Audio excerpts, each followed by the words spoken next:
दोस्तों, अगर आप शेयर मार्केट में पहले से डील कर रहे हैं या सीख रहे हैं, तो आपने सपोर्ट और रेजिस्टेंस का नाम ज़रूर सुना होगा। क्योंकि जो परफेक्ट या प्रोफेशनल ट्रेडर होते हैं, वो सपोर्ट और रेजिस्टेंस पर मोस्टली ट्रेड करते हैं। यानी सपोर्ट पर आकर बाई करते हैं और रेजिस्टेंस पर जाकर अपना एग्जिट करते हैं। तो आज हम इस वीडियो में बात करने वाले हैं सपोर्ट और रेजिस्टेंस की। सपोर्ट और रेजिस्टेंस में टोटल 7 टॉपिक हमने शामिल किए हैं। पहला होता है सपोर्ट क्या होता है, देन सेकंड है रेजिस्टेंस क्या होता है, तीसरा और इम्पोर्टेंट पॉइंट है कि चार्ट में इनको पहचानते कैसे हैं, क्योंकि जब तक पहचानेंगे नहीं तब तक हम लोग ट्रेड करेंगे कैसे। फोर्थ है कि एंट्री और एग्जिट कैसे लें, यानी सपोर्ट पर एंट्री कैसे लें और रेजिस्टेंस के पास जाकर एग्जिट कैसे करें, यानी अपनी प्रॉफिट बुकिंग कैसे करें। पांचवा पॉइंट लिया हुआ है ब्रेकआउट क्या होता है। छठा पॉइंट लिया हुआ है फेक ब्रेकआउट से बचें कैसे। और सातवां और बहुत इंपॉर्टेंट पॉइंट लिया हुआ है रिस्क मैनेजमेंट। नमस्ते दोस्तों, हिनामित फिन एकेडमी में आपका स्वागत है। मैं हूं अमित कुमार। ज्ञान ही है असली निवेश, हम सिखाते हैं और आप कमाते हैं।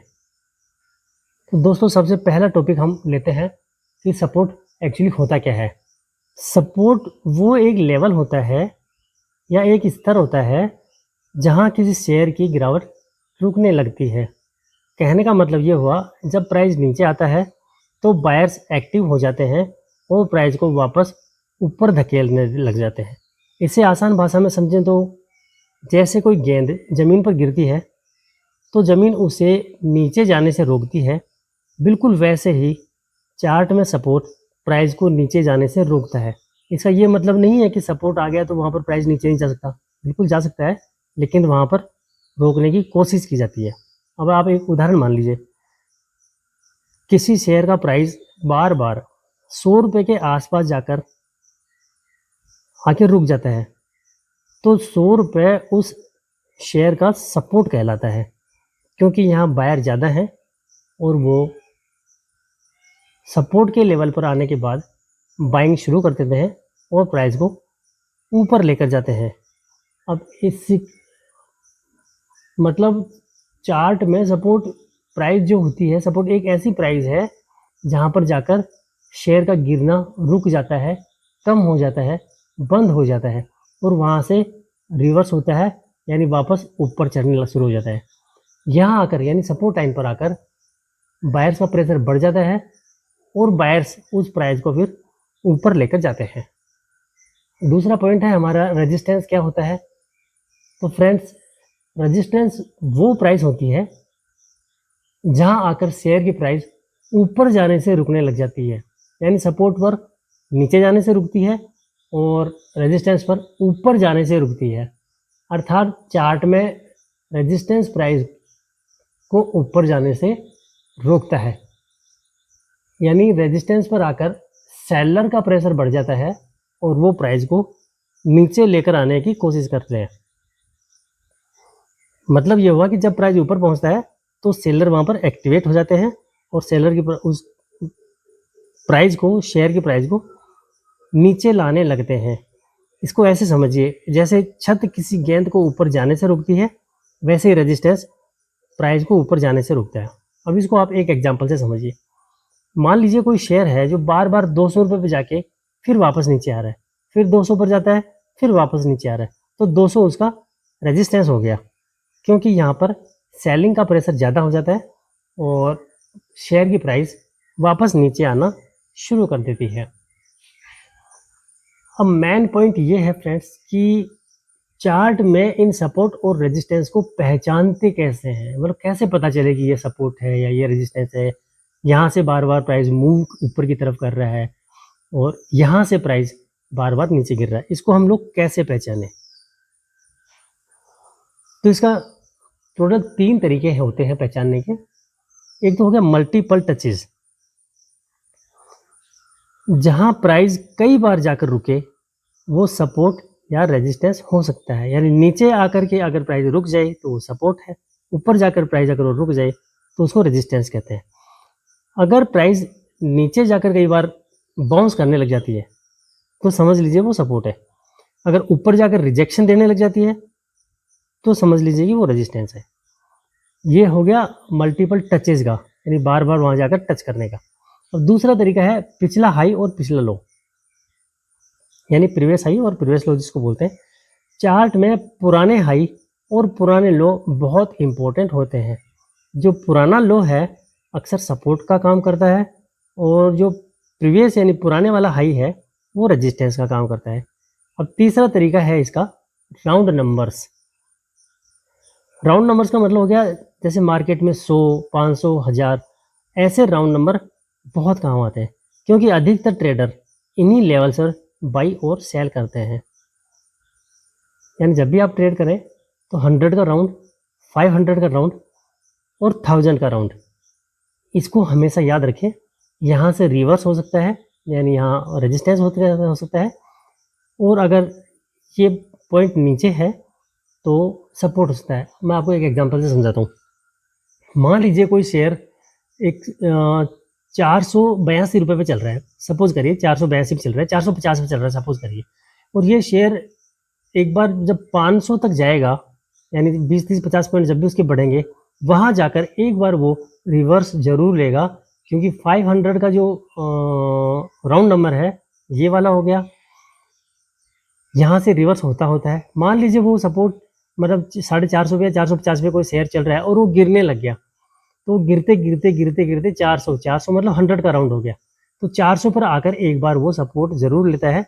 ऐसे डायरेक्टली 400 से नहीं गिरता। अगर डायरेक्ट 400 से गिर भी जाए तो पूरी संभावना बनती है कि वो एक बार वापस 400 को टच करेगा। राउंड नंबर समझ गए आप, यानी 100 के मल्टीपल में जो राउंड होते हैं, 500 के मल्टीपल में जो संख्याएं होती है, या 1000 के मल्टीपल में जो संख्याएं होती है, उनको जनरली सपोर्ट और रेजिस्टेंस माना जाता है।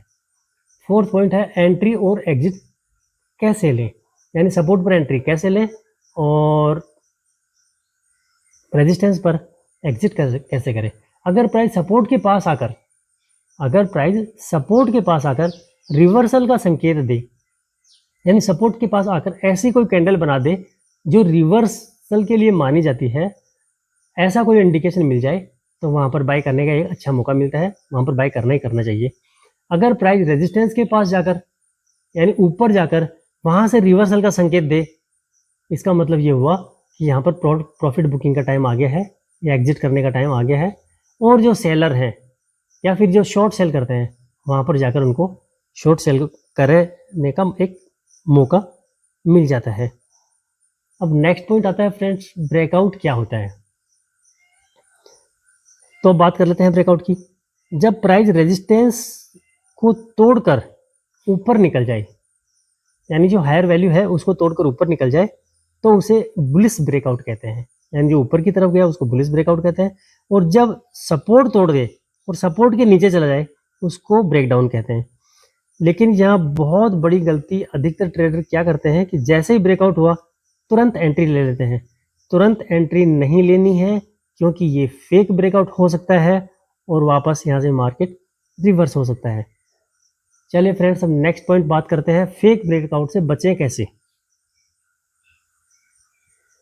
एंट्री से पहले मतलब जब भी आप ब्रेकआउट पर एंट्री लें उससे पहले 3 कन्फर्मेशन जरूर लें। यानी अगर आपको ये तीनों कन्फर्मेशन मिल जाते हैं तो आप बाई के लिए या सेल के लिए अपनी एंट्री ले सकते हैं। नंबर 1, ब्रेकआउट जिस कैंडल से हुआ है वो कैंडल बहुत स्ट्रॉन्ग कैंडल होनी चाहिए, यानी उसमें जो विक बनती है वो कम से कम होनी चाहिए और बॉडी उसकी मैक्सिमम होनी चाहिए। Point number 1। पॉइंट नंबर 2, ये जो कैंडल ब्रेकआउट कर रही है स्ट्रॉन्ग कैंडल, इसका वॉल्यूम हाई होना चाहिए। हाई का मतलब जो नॉर्मल कैंडल्स में जो नॉर्मल कैंडल्स में जो वॉल्यूम आता है, ब्रेकआउट की कैंडल में वॉल्यूम उनसे ज़्यादा होना चाहिए, यानी एवरेज जो वॉल्यूम आता है उससे ज़्यादा होना चाहिए। तीसरा होता है कैंडल की क्लोजिंग का इंतज़ार ज़रूर करें। सपोज करें किसी 500 के सपोर्ट को, कोई शेयर का प्राइस 500 के सपोर्ट को तोड़कर ऊपर निकलता है, तो जैसे ही वो ऊपर निकलता है तुरंत आपको ट्रेड नहीं लेनी है, कैंडल क्लोजिंग का इंतज़ार करना है। क्योंकि कभी कभी ऐसा भी होता है जब ब्रेकआउट करना होता है मार्केट को, तो वो ऊपर तोड़ के गया और विक बनाकर वापस नीचे आ गया, यानी उस रेजिस्टेंस का उसने रेस्पेक्ट किया और वापस से मार्केट रिवर्स हो गया।